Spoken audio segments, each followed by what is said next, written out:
যারা আমার সঙ্গে যা করেছে আমি সবাইকে ক্ষমা করে এগিয়ে গেছি, কিন্তু আপনারা আমার সঙ্গে যা করেছ সেটা আমি কখনো ভুলতে পারবো না।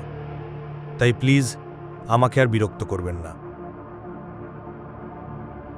আমার নাতি তো এত কঠোর ছিল না। আপনি বুঝতে পাচ্ছেন না আমি কি বলতে চাইছি?